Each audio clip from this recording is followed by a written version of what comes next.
اگر انور زیب نے 2 شادیاں نہ کی ہوتی تو شاید اس کے ہاتھ ان ہتھکڑیوں میں جکڑے نہ ہوتے. کبھی ایک اور کبھی دوسری. دونوں بیویوں کو شکوہ ہی رہا کہ انور ان کے ساتھ مساوی سلوک نہیں کر پایا. پہلی شادی سے اس کی اولاد نہیں تھی. بعد میں اس نے شادی کر لی. اس بیوی سے اس کے 2 بچیاں بھی ہیں جو دونوں ایک ہی گھر میں رہتے ہیں.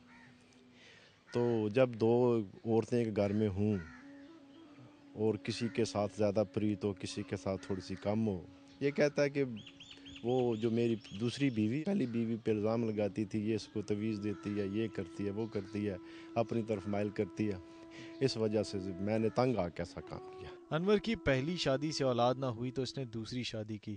دوسری شادی کے بعد اس کے گھر 2 بیٹیاں ہوئی, لیکن پھر چند سال بعد ہی اس کے گھر میں لڑائی جھگڑوں نے جنم لیا, اور ان جھگڑوں کی بھی کوئی خاص وجوہات نہیں تھی. دوسری بیوی کا الزام تھا کہ پہلی بیوی اس پر اور اس کے بچوں پر جادو ٹونے کرتی ہے. جب میری بیوی جاتی تھی وہاں گھر پہ نیا بات لے کے آتی تھی یہاں,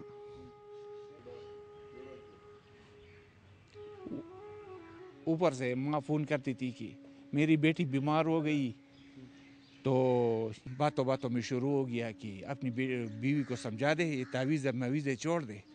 میں نے کہا وہ تعویذوں والا تو نہیں ہے, وہ تو مطلب ہے کہ گریجویٹ عورت ہے. 2 بیویوں کی جانب سے ملنے والی پریشانیوں نے انور کی زندگی پر اتنے گہرے اثرات مرتب کیے کہ یہ ذہنی اور جسمانی طور پر بیماریوں کا شکار ہو گیا, اور پھر ایک دن اس سے برداشت نہ ہوا.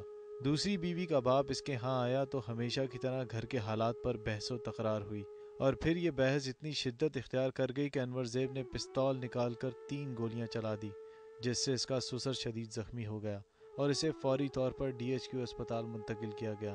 انور زیب کوئی چور, ڈاکو یا عادی مجرم تو تھا نہیں. دوسری شادی کے بعد شاید یہ اس کی سب سے بڑی غلطی تھی, جسے تسلیم کرتے ہوئے اس نے اپنے آپ کو پولیس کے حوالے کر دیا. میں برداشت کرتا تھا, برداشت میں ہیپاٹائٹس C ہو گیا میرا.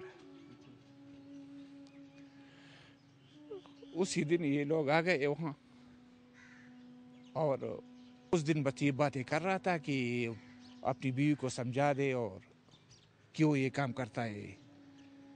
میں نے کہا یا اللہ میں کیا کروں. کبھی نہ کبھی تو 2 کشتیوں کا سوار جھٹکا کھاتا ہی ہے, اور کچھ ایسا ہی ہوا ہے انور کے ساتھ بھی. حالات اب اسے اس مقام پر لے آئے ہیں کہ یہ کسی کا بھی نہیں رہا, نہ دونوں بیویوں میں سے کسی ایک کا, اور نہ ہی اپنی اولاد کا. انور زیب کی زندگی ان لوگوں کے لیے سبق ہے جو اپنی پریشانیوں اور مشکلوں کا سامنا کرنے کے بجائے ان سے فرار حاصل کرنے کی کوشش کرتے ہیں.